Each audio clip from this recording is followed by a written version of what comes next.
ঢাকা নরসিংদী।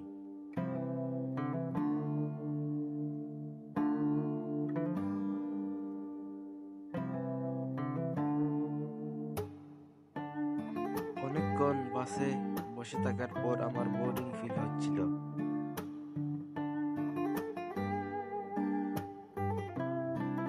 এই সেতুটির নাম কি আমার জানা নেই, আপনাদের জানা থাকলে একটু বলবেন।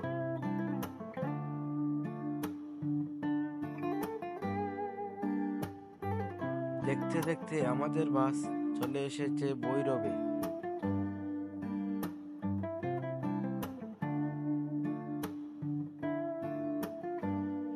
আমি এর আগে আরো 2বার ঢাকাতে গিয়েছিলাম বাসে করে।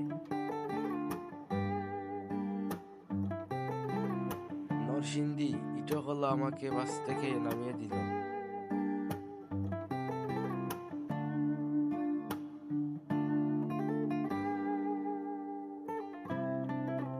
বাস থেকে নেমে আমি সিএনজিতে করে চললাম আমার গন্তব্যের উদ্দেশ্যে।